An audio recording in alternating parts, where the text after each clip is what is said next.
Arr! Get around, ye scallywags and sea dogs. It's your Captain Russian here, with news of yet another fusion upon the horizon. A fresh treasure tossed into stormy seas of Raid Shadow Legends. Just waiting for the bold souls to claim it. But be warned, this fusion's no easy prize. Yet, be grinding through tournaments, plundering artifacts, and wrangling fragments like pearls from the deep. Only the most cunning and ruthless will walk away with the loot. So, house yourself, sharpen your blades, and prepare to conquer the fusion like the true raiders ye are. Let's dive in and chart the course for glory. What's up, guys? This is your boy Russian with another Raid Shadow Legends video. And like I told you guys, we need to have some fun with this game. So yeah, I'm gonna have some crazy, kind of insane intros. And the most because the fusion's upon us again. We barely could breathe from the last one, and we have a new one coming up. So, let's dive right into it. Listen up, click on the link in the description right now and get a free legendary Karato and 4 amazing epics as you level up. And here are the steps you guys need to follow to be able to get those. Step 1, log out of Player in Play on PC. If you never had Raid installed on your mobile phone before, the link will work in there too. Step number 2, click the link in the description and register with a brand new email. Step number 3, launch Raid and complete the tutorial. Step number 4, go to your inbox and claim your first champion. And here you go. You find Karato here, as well as Uugo, Rector Drath, Tagoar, and Mausoleum Mage as you progress through the game. This is an amazing account starting raid, so click on my link on the description below and follow these steps. Alright, so I just pulled up, as you guys can see, this is pretty much what it looks like right now. So we just start Monday, this part tournament. You guys probably seen this video on Tuesday, so just bear with me. Hopefully you guys did not waste your time on the spider today, because today, as the video comes out, we have Dungeon Divers going on.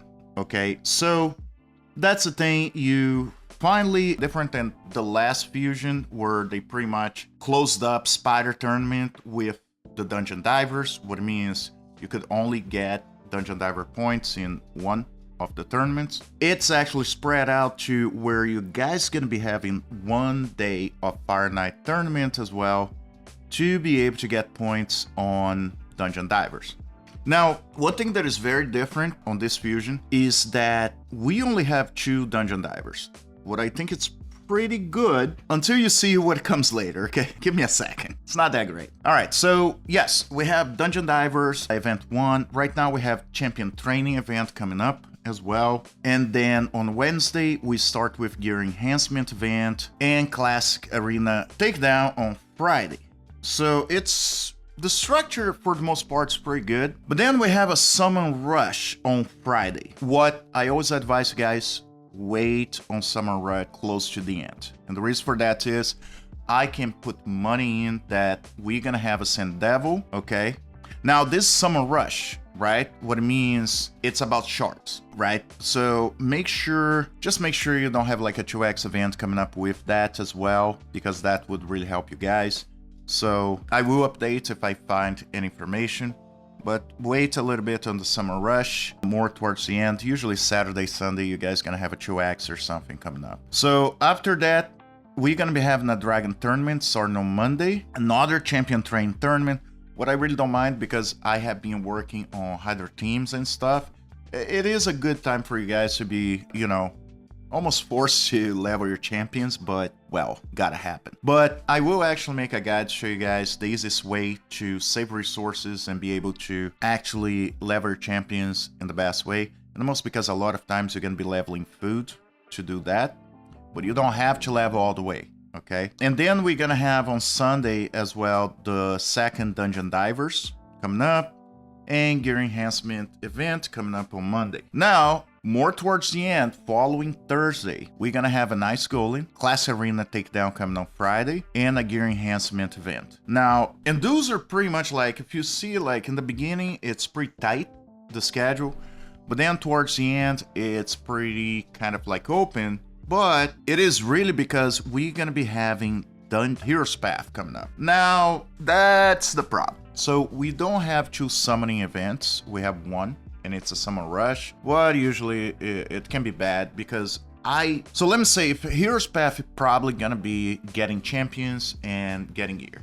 Okay? I'm just assuming because we don't have 3 dungeon divers and we also don't have 2 summon rush. So as my guess, that's the 2 ways you guys are gonna be able to get points for Hero's Path. The problem with that is 50 of the points you have to get to be able to complete the fusion, no choice, gonna be in there. Now, there is a chance during Summer Rush, you guys may actually pull one of the champions you need for the fusion, right? The problem with that is, if you guys remember, they just made us use our Void Shards on the 2x.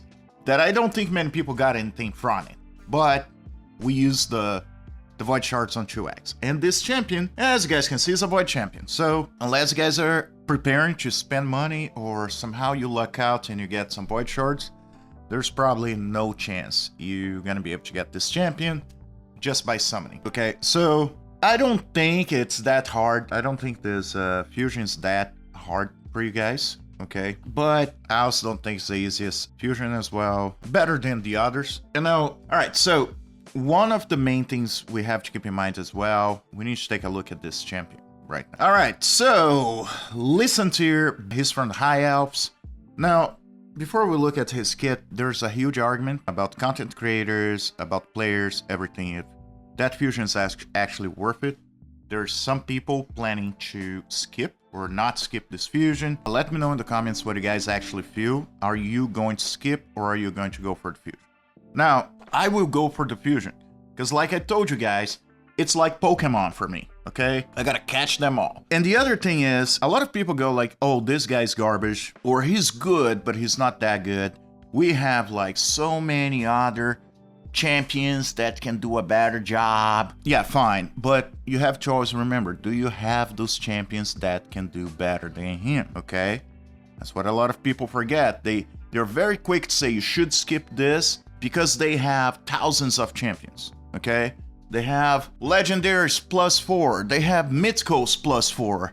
So yeah, you can skip anything, all right? Or at least most of fusions. But if you don't have, if you're a mid-level account, you probably don't have champions like this, so maybe you should go for it, okay? Make your own mind. People will give you advice, and I know a lot of people go and say, skip right now. Think for yourself, okay? Our job as content creators, just give you advice. You do whatever you want. All right, so that rant. Let's take a look in the kit. All right, so the A1, Echo Bolt, attacks one enemy 2 times. The first hit has 75% chance of placing a Hex debuff on the target for 2 turns, and place a 30% increased critical damage buff on this champ for 2 turns, damage based on defense. The A2, Willy Hunter, attacks one enemy 2 times, has a 20% chance of repeating the attack.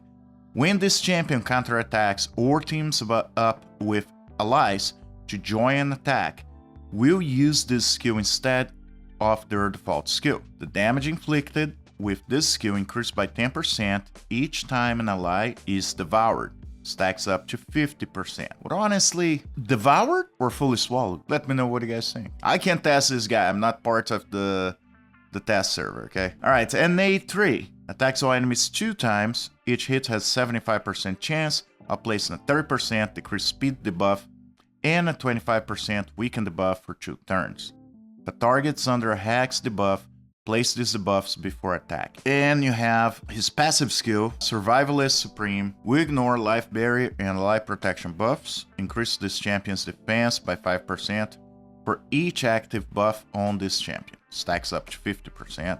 And he got increased ally defense in all battles by 28%. My opinion, pretty good champion. I will be going for him. Now the question is, will I use him?